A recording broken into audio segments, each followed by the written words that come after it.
So on today's program, I have with me Kevin Cedik, who's the general manager of the Avenue Viera in Florida. Kevin, welcome to our program. How are you today? I'm great. Thank you for having me. In our before we started recording, Kevin and I were talking. He's actually from my area near Columbus, Ohio. So what made you leave Columbus, Ohio?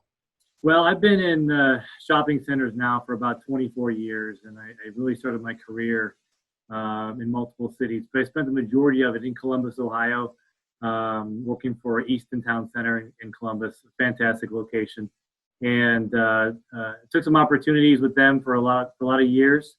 I was given an opportunity down the road just a couple years ago to oversee the Avenue Viera in Melbourne, Florida. So 2 years ago, I relocated here with my family and I, and we're doing very well. We're settled in now, and really enjoying the location, really enjoying the area. Well, I'm sure you miss shoveling snow occasionally, but that's another topic. I do not miss shoveling snow, that's for sure. All right. Well, listen, tell us about the Avenue Viera. What's that like? You mentioned it's an open air type setting. Yeah, so we are a mixed use retail, restaurant, and entertainment venue. A lot of open air facilities like ours exist throughout the country. We are one of many, and we're one of the very few on the east coast of Florida, in the middle of Brevard County. And we provide, Viera is really a planned community and really the amenity for the community around here. So it's again mixed use of retail, restaurant, entertainment, and we are continuously expanding. I know that our community around us, Viera, is fairly new and is constantly building. A lot of new developments, a lot of new growth around us. We're seeing increase in traffic, and with that growth, we are trying to take advantage of that and grow as well. So we're always adding new retailers, new restaurants, new places for people to go. We have events outside, just like most places do that have mixed-use facilities such as ours.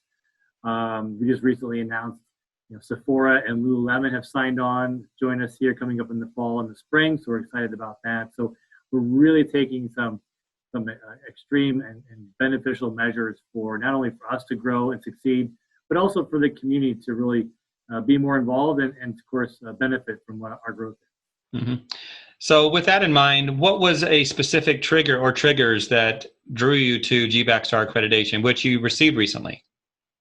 Yeah, so we recently received our GBAC STAR Accreditation, and we're very excited about it. And, it was something that when all of COVID started, really started to resonate, not just for the Avenue Viera, but as our company as a whole. We are managed by Poke Shopping Centers, located in Memphis, Tennessee. And we have several centers across the country. And really, it was a collaborative effort to really see what the program was about. Once we started to dig into it and understand it, we quickly identified that this is definitely something that we wanted to be a part of, wanted to hold an accreditation. And it's really,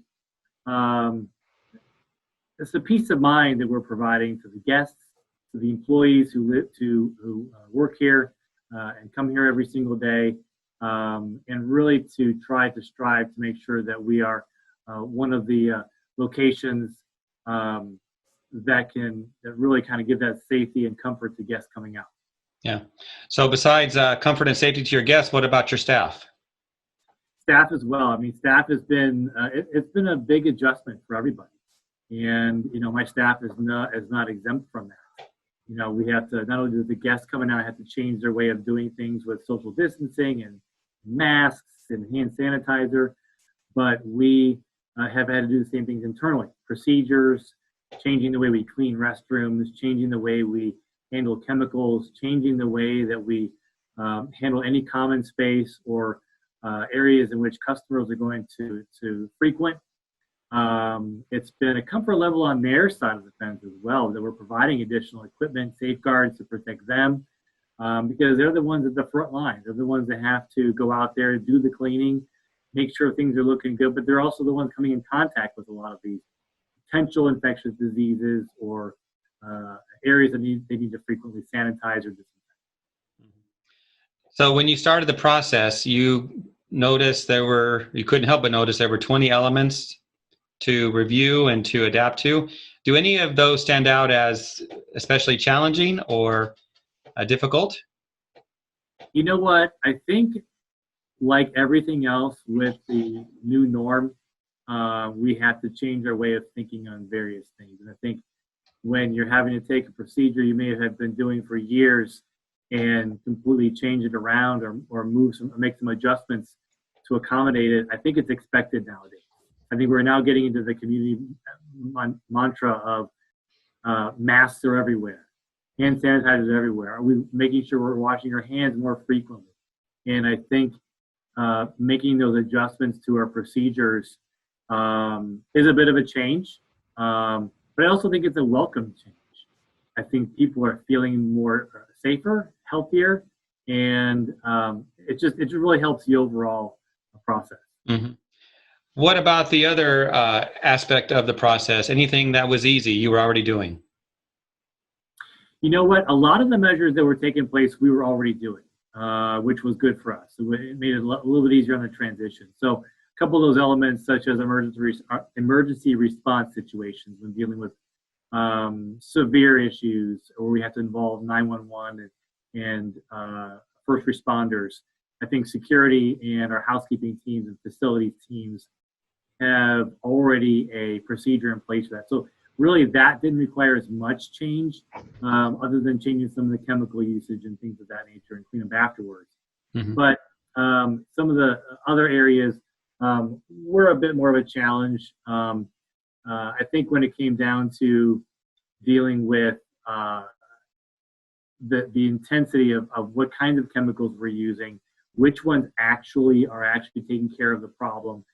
There's so many different cleaners out there. We want to make sure we're getting the right stuff. So it did involve having to invest in some different kinds of chemicals in order to make sure we're effectively doing what we need to be doing. But I think overall, it's for the best, it's for the good of the property that's coming out. So my last question would be this: if someone were to ask you, should we do GBAC STAR Accreditation, what would you tell them? I would say absolutely yes. And I've been asked by our corporate office that same question. We have a dozen or so additional properties across the country, and collectively our corporate office, both shopping centers, has decided that we would be rolling out the GBAC STAR Accreditation program to all of our centers. All of the GMs currently at each one of the centers is working on their program as we speak. Hope to be certified soon, but we feel this is a valuable resource, a valuable tool, procedure that we need to have in place because of the new norm and what we have to face with every single day. We do have the luxury of being an outside facility, and all of our other centers have that same luxury. So I can see how it can be a challenge for other locations that maybe are indoor malls. And we take advantage of that. But I think at the same time, we see the value in it and have decided to roll it out to all of our other centers. Well, I'm sure if they need some advice, they know who to call since you've been through the process. I seem to be the one getting the phone calls. Absolutely. Yeah. Well, thank you, Kevin, for your time today. Thank you. I appreciate you having me.